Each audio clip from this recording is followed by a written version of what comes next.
Film शुरू होती है अमेरिका के एक छोटे से शहर से। हम एक लड़की जूडी को देखते हैं जो डॉक्टर थी और वहाँ उसके साथ उसकी नर्स भी थी। एक दिन वहाँ पर एक बेसबॉल मैच होता है। नर्स भी मैच देखने जाना चाहती है ताकि वो अपने दोस्त से मिल सके जो भी मैच खेलने वाला एक प्लेयर था। जूडी उसकी बात मान लेती है और उसे जल्दी छुट्टी दे देती है। दूसरी तरफ हम देखते हैं जूडी के हस्बैंड डेविड को, जो पूरे शहर का शेरिफ भी होता है। वो भी अपने साथी के साथ इस मैच को देखने आया होता है। पहले तो सब कुछ नॉर्मल रहता है, दोनों बात कर रहे थे और नर्स की दोस्त की तारीफ करती है। लेकिन अचानक कुछ ऐसा हुआ जिसकी वजह से गेम रुक जाती है। एक बूढ़ा आदमी ग्राउंड के अंदर घुस आया और पिच की तरफ बढ़ने लगता है। उसके हाथ में गन होती है। आदमी बहुत अजीब लग रहा था। डेविड बूढ़े आदमी के वहाँ पहुँचने से पहले जल्दी से पिच को खाली करवा देता है ताकि वो देख सके कि आदमी आखिर करना क्या चाहता है। डेविड को लगता है कि वो आदमी नशे में है और वो उसे गन नीचे करने के लिए कहता है, लेकिन आदमी उसकी बात सुनने को तैयार नहीं था। आदमी फिर डेविड पर गन तान देता है। डेविड को उससे खतरा महसूस हुआ, इसलिए वो उस आदमी को शूट करके मार देता है। फिर डेविड उस आदमी के डॉक्टर से मिला ताकि वो जान सके कि बूढ़े आदमी के खून में शराब की कितनी मिकदार थी। फिर वो उस आदमी की फैमिली से मिला और उसकी मौत का अफसोस करता है। फिर कहता है कि वो नशे में था, इसीलिए मैं कुछ और नहीं कर सकता था सिवाय उसे मारने के। आदमी की वाइफ डेविड की बात सुनने के लिए तैयार नहीं होती और कहती है कि उन्होंने तो काफी देर पहले ही शराब पीना छोड़ दी थी और वो इस बात से बहुत खुश भी थी, जो बताकर औरत रोने लगी और गुस्से में शेरिफ को थप्पड़ भी लगा देती है। अब डेविड को इस हादसे के बाद सारी रात नींद नहीं आती, इसलिए सुबह होते ही वो खुद को मसरूफ रखने के लिए काम में लगा रहता है। जूडी उसे तसल्ली देती है कि उसने कुछ गलत नहीं किया और तुम्हें अफसोस नहीं करना चाहिए। अगर वो ऐसा ना करता तो शायद वो आदमी सबको मार डालता। फिर डेविड वहाँ से ऑफिस चला जाता है, जहाँ मेडिकल एजेंसी से उसे कॉल आती है और डॉक्टर कहता है कि उसके खून में 1% भी शराब नहीं थी, हालांकि टेस्ट 2 बार किए गए हैं। डेविड ये सुनकर बहुत हैरान हो जाता है और सोचता है कि आखिर वो आदमी फिर ऐसा बर्ताव क्यों कर रहा था, और वो सच जानने के लिए बेताब हो गया। इसलिए दोबारा उस पिच पर जाता है जहाँ उसने उस बूढ़े आदमी को मारा था। वहाँ वो स्कूल प्रिंसिपल को देखता है जो चुपचाप एकदम गुमसुम बैठा हुआ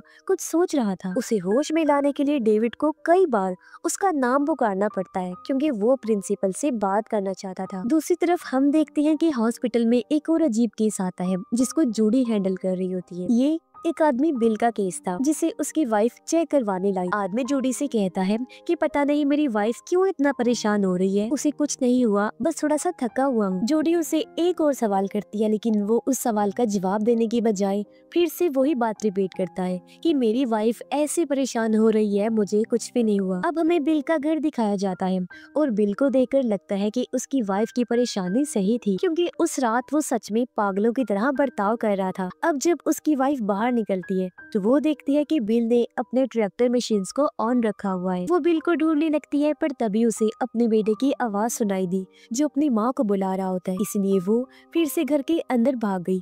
ऊपर जाकर अपने बेटे को ढूंढने लगी जो आखिर उसे मिल भी जाता है, लेकिन उसका बेटा उसे चुप रहने का इशारा करता है क्योंकि बिल के पास एक चाकू था। उसकी माँ अपने बेटे को लेकर अलमारी में छुप जाती है, लेकिन उनका डर बढ़ गया जब वो महसूस करते हैं कि बिल उनके पास आ रहा है, क्योंकि उन्हें सीढ़ियाँ चढ़ने की आवाज आ रही थी। फिर बदकिस्मती से बिल उन्हें कमरे में छुपा हुआ देख लेता है और कमरे का दरवाजा बाहर से बंद कर देता है। वो पूरे घर पर पेट्रोल डालकर घर को आग लगा देता है, जिससे उसकी वाइफ और बेटा जिंदा ही जलकर मारे जाते हैं। इसी टाइम मौके पर जूडी और डेविड भी पहुंच गए। वो घर को जलता हुआ देखकर वहाँ लोगों से सवाल करते हैं, जिससे उन्हें पता चला कि बिल घास काट रहा था और घर को आग लगी हुई थी। जूडी और डेविड बिल के पास जाकर उससे इस बारे में सवाल करते हैं, लेकिन वो कोई जवाब नहीं देता, बस सीटी बजाने लगता है जो पागलों जैसी हरकत थी। और उसे ऐसा करते हुए देखकर जूडी को काफी गुस्सा आता है। लेकिन ये अजीब चीजें यहाँ पर ही खत्म नहीं होती, क्योंकि जब कुछ लोग एक नदी में शिकार कर रहे थे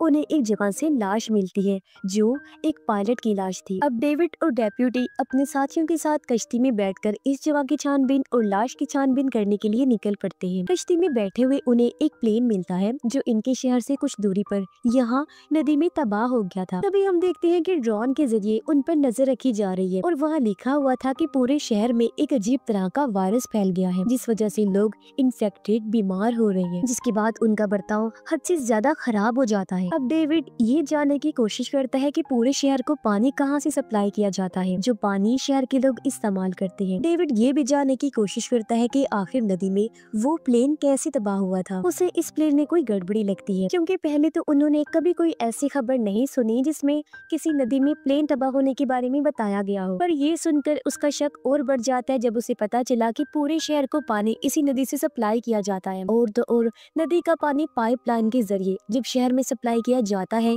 तो शहर के पहले जिस घर को पानी मिलता है वो उस बुरे आदमी का था जिसको डेविड ने मारा था। और बिल का घर भी उसी लाइन में आता है जिसकी भी हरकतें पागलों जैसी हो गई थी। ये सब जानकर डेविड मेयर के पास गया और उससे वाटर सप्लाई को बंद करने का कहता है। साथ ही बताता है कि इसके पीछे वजह है क्योंकि उस पानी में एक प्लेन क्रैश हुआ है, जिसके बाद नदी के पानी में ऐसा पता नहीं क्या हुआ, ये लोगों के बर्ताव में अजीब बदलाव आ रहे हैं क्योंकि वो अभी उस वायरस से अनजान थे। लेकिन मेयर कहता है कि इस तरह फसलें तबाह हो जाएंगी और शहर तबाह बर्बाद होकर रह जाएगा। वो डेविड की इस बात से इनकार कर देता है कि सॉरी, लेकिन वाटर सप्लाई मैं बंद नहीं कर सकता। अब डेविड सूरत हाल से परेशान था तो इस मसले से निपटने के लिए वो इसका एक और हल निकालता है। वो कानून के खिलाफ जाकर खुद उस वाटर सप्लाई को बंद कर देता है। वो उस नदी के वॉल को भी निकाल देता है ताकि कोई भी दोबारा उस वाटर सप्लाई को इस्तेमाल न कर सके। फिर डेविड पुलिस स्टेशन वापस आ गया।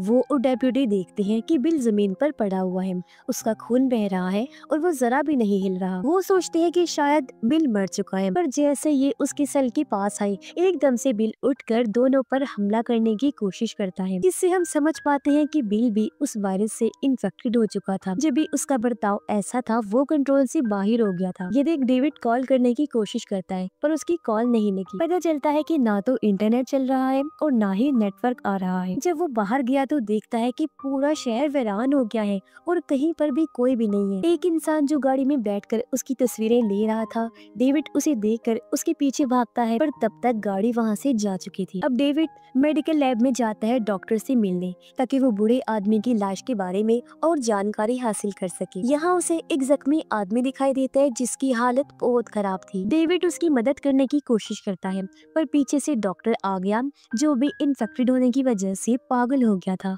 और डेविड पर हमला कर देता है। वो डेविड को कटर से चीरकर जान से मारने की कोशिश करता है तो बड़ी मुश्किल से डेविड ने उसे रोके रखा। वो फिर अपनी जान बचाने के लिए डॉक्टर पर भारी हमला करके उसे मार गिराता है, जिसमें डेप्यूटी भी उसका साथ देता है। डेविड घर जाता है और जूडी को इस बात के लिए राजी करता है कि वो शहर छोड़कर अपने माँ बाप के घर चली जाए। जूडी इस बात से राजी नहीं होती क्योंकि डेविड इस शहर को छोड़ के नहीं जा रहा था। तभी जूडी बाहर किसी को देख लेती है जो अचानक गायब हो गया, इसीलिए डेविड बाहर आया और गोदाम में चेक करने जाता है। पर तभी एक आर्मी ग्रुप आकर दोनों को गिरफ्तार कर लेता है। इन्हें वो लोग एक बस में लेकर आते हैं जहाँ डेप्यूटी भी था और बताता है कि मुझे भी इन सिपाहियों ने ही अगवा किया है। और वो सिपाही उन्हें आर्मी कैंप में ले जाते हैं जो एक स्कूल था, पर आर्मी वालों ने इस पूरी जगह को अपना कैंप बना लिया था। यहाँ सिपाहियों और डॉक्टर्स ने अलग अलग टेंट्स लगाए हुए थे क्योंकि सभी लोगों के जिसमें खून, टेम्परेचर और रेडिएशन को चेक किया जा रहा था। अब जिन लोगों का टेम्परेचर ज्यादा था उन्हें जबरदस्ती उन लोगों से अलग कर दिया जाता है जिनके जिस्म का टेम्परेचर कम था। यहाँ बदकिस्मती से जूडी के जिस्म का टेम्परेचर थोड़ा ज्यादा होता है और सिपाहियों से डेविड से अलग करके ले जाते हैं। डेविड सिपाहियों से लड़ता है लेकिन वो उसे मार कर बेहोश कर देते हैं। फिर सिपाही जूडी को एक मेडिकल रूम में लेकर जाते हैं जहाँ उसे उन लोगों के साथ रखा जाता है जिनको बीमार समझा जा रहा था। जूडी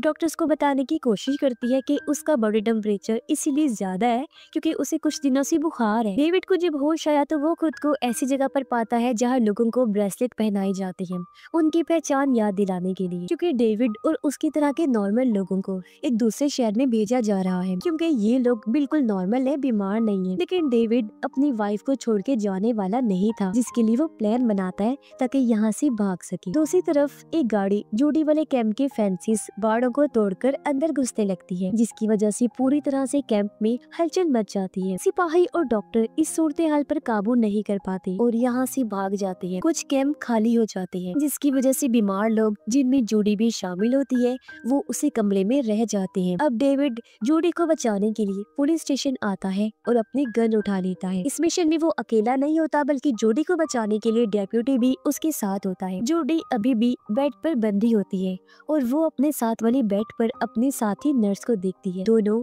एक दूसरे का हाल हालचाल पूछती है और वो देखते हैं कि बिल जो स्कूल का प्रिंसिपल है वो उनके रूम की तरफ आ रहा है और उसके हाथ में एक हथियार भी है। बिल को पूरी तरह से इन्फेक्शन हो गया था और वो सभी लोगों को बेरहमी से मारने लगता है। जूडी और नर्स ये देखकर बहुत डर जाती है। अब बिल नर्स की तरफ आया और उसे मारने ही वाला होता है कि जूडी जोर जोर से चिल्लाने लगती है और बिल का ध्यान अपने तरफ कर लेती है। अब बिल जूडी को मारने ही वाला होता है कि वहाँ ठीक टाइम पर डेविड और डेप्यूटी आ जाते हैं और वो शूट करके बिल को मार देते हैं और इस तरह दोनों लड़कियों की जान बच पाती है। अब वो चारों वहाँ से बाहर आकर अपने लिए कोई महफूज जगह ढूंढने निकल जाते हैं। वो नर्स के दोस्त के घर से बाहर से गुजर रही होती है। नर्स कहती है कि वो अपने दोस्त से मिलना चाहती है ताकि देख सकूं कि वो ठीक है या नहीं। जब वो अपने दोस्त के घर जाते हैं तो उसका दोस्त बिल्कुल ठीक होता है और कहता है कि मेरी मॉम भी बिल्कुल ठीक है। इसी दौरान कुछ सिपाही इस जगह को चारों तरफ से घेर लेते हैं और एक सिपाही नर्स के दोस्त के घर की तलाशी लेना शुरू कर देता है। वो चारों तब खेत में छुप जाते हैं। अब सिपाही उसकी माँ को ढूंढ लेते हैं और उसके खून को टेस्ट करने लगते हैं। ये देखकर नर्स का दोस्त भागता है अपनी माँ को बचाने के लिए। तब सिपाही उन दोनों को गोली मार देते हैं और उनकी लाशों को आग लगाकर जला देते हैं। ये देख वो चारों बहुत डर गए क्योंकि सिपाहियों को हुक्म मिला था कि उन सब लोगों को फांसी दे दी जाए जो सिपाही नहीं है लेकिन बने हुए हैं और उन लोगों को भी जो इन्फेक्टेड है। अब अगले दिन डेविड उन सबको अपने घर ले जाता है जो उसने अपने बच्चे के लिए बनाया था। नर्स और डेप्यूटी गाड़ी को ठीक करने की कोशिश करते हैं जबकि जूडी और डेविड घर के अंदर चले जाते हैं। डेविड घर से जरूरी सामान इकट्ठा करता है। जूडी अपने बच्चे के कमरे में जाती जहाँ पीछे बूढ़े आदमी की वाइफ खड़ी थी जो पूरी तरह से इन्फेक्टेड हो चुकी होती है। अब डेविड जब कमरे में आया तो देखता है कि जूडी को बांधा हुआ है। फिर अचानक बूढ़े आदमी की वाइफ डेविड पर हमला कर देती है क्योंकि वो पूरी तरह से पागल हो गई थी। बूढ़े आदमी की वाइफ डेविड के हाथ में फर्श पर चाकू घोंप देती है और उसे गन दिखाकर धमकाने लगती है। जब डेविड ने देखा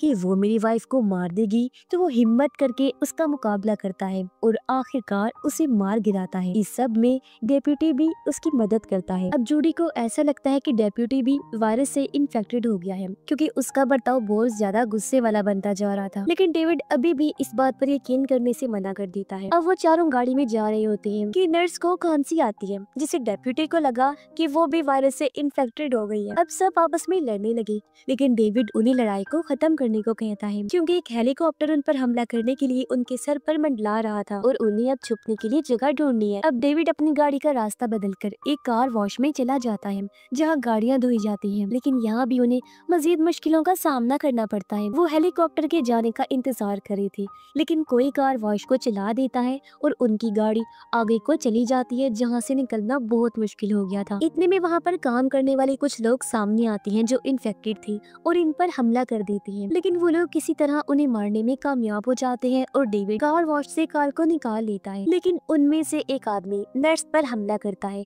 उसके गले में पाइप डालकर उसे हवा में लटका देता है जिसकी वजह से वो मारी जाती है। अब बाकी तीनों लोग नर्स को देखने बाहर आते हैं पर तभी वो हेलीकॉप्टर डेविड की गाड़ी को तबाह कर देता है। अब उन तीनों के पास गाड़ी नहीं होती इसलिए वो पैदल चलना शुरू कर देते हैं। अब वो वहाँ पर एक गाड़ी को आते हुए देखते हैं। यहाँ भी डेप्यूटी बिना सोचे समझे अपना गुस्से वाला बर्ताव दिखाने लगा और एक नोकदार ट्रैप सड़क पर डालकर गाड़ी का एक्सीडेंट करवा देता है जिससे वो गाड़ी पलट गई। गाड़ी में एक एजेंट था जो बच गया था, उसे भी डेप्यूटी मारने की कोशिश करता है लेकिन डेविड उसे रोक देता है क्योंकि वो आदमी से बात करना चाहता है। डेविड उस आदमी से पूछता है कि ये सब क्या हो रहा है। तब वो आदमी बताता है कि जो प्लेन नदी में तबाह हुआ था उस प्लेन में दरअसल हाई टेक और केमिकल से भरे हथियार थे जिसे एक दूसरे शहर ले जाया जा रहा था, लेकिन वो प्लेन नदी में तबाह हो गया जिससे पूरे शहर का पानी खराब हो गया, जिस वजह से ये इन्फेक्शन फैलते फैलते इतना ज्यादा बढ़ गया। जो लोग भी इसकी लपेट में आकर बीमार होते हैं उनका बर्ताव अजीब होता है, वो दिमागी तौर पर गुस्से वाले पागलों जैसे हो जाते हैं क्योंकि वायरस का असर इंसान के दिमाग पर होता है, इसलिए वो इंसान उल्टे सीधे हरकतें करने लगते हैं। जब भी इस मूवी का नाम है द क्राइसिस। अब अचानक डेप्यूटी उस आदमी को मार देता है। डेविड को लगता है कि डेप्यूटी भी इन्फेक्टेड हो गया है। अब चुपके से डेविड उसकी गन उठा लेता है लेकिन इलाके से डेप्यूटी ने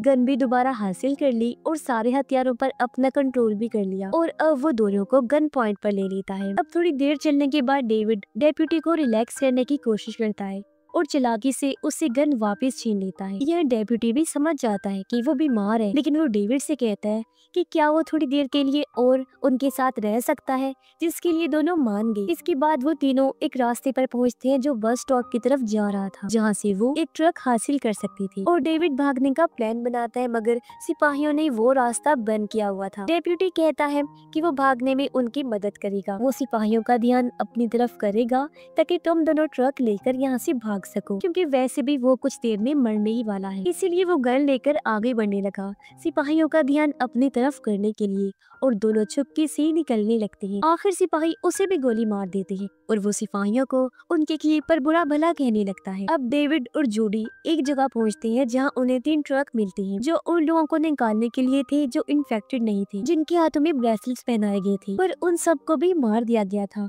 और उनकी लाशें इन ट्रक्स में रखी हुई, जिससे अब जाकर डेविड और जूडी समझ जाते हैं कि सिपाही सभी लोगों को कत्ल करना चाहते हैं जो इन्फेक्टेड है और नहीं है सबको। और अब इन्हें अंदाजा हो गया कि इस शहर से निकलना इतना आसान नहीं होगा। अब डेविड को एक सिपाही का रेडियो फोन मिलता है जिसमें वो सिपाहियों की बातें सुन लेता है जो वो आपस में कर रहे थे। इसमें बताया जा रहा था कि 10 मिनट में कुछ होने वाला है, और बस ये कहने के बाद 10 मिनट का टाइम लगा दिया जाता है और काउंटडाउन शुरू हो जाता है। दोनों जल्दी से निकलने की तैयारी करती हैं, पर यहाँ बहुत सारे इन्फेक्टेड लोग आ जाते हैं जो इन पर हमला करने की कोशिश करते हैं, लेकिन दोनों जैसे तैसे उनसे लड़कर उन्हें हरा देते हैं। जूडी एक आदमी को गोली मार देती है, जबकि दूसरे को डेविड आग लगाकर जला देता है। फिर ये दोनों ट्रक में बैठकर यहाँ से निकल जाते हैं, पर तभी वो रेडियो पर 35 सेकंड का काउंटडाउन सुन लेते हैं। ये तकरीबन 10 मिनट पूरे होने वाले थे। जैसे ही 10 मिनट पूरे हुए, एकदम खामोशी छा गई। अब हम एक तेज रोशनी को शहर में फैलता हुआ देखते हैं, जिसके साथ ही वहाँ जोरदार धमाका होता है और सब कुछ तबाह हो जाता है। धमाके की जोर से इनका ट्रक भी पलट जाता है, पर खुशकिस्मती से दोनों की जान बच गई थी और अब वो ट्रक से बाहर आकर पैदल ही आगे बढ़ने लगते हैं। उन्हें भी एहसास हो गया था कि पूरे शहर को धमाके से तबाह कर दिया गया है जो आर्मी ने किया था, ताकि इन्फेक्शन को इस शहर से जड़ से ही खत्म कर दिया जाए। काफी लंबा सफर तय करने के बाद डेविड और जूडी एक नए शहर में पहुँचते हैं, जहाँ हम देखते हैं कि एक बार फिर ड्रोन के जरिए उन पर नजर रखी जा रही है। ये कहानी इधर ही खत्म हो जाती है।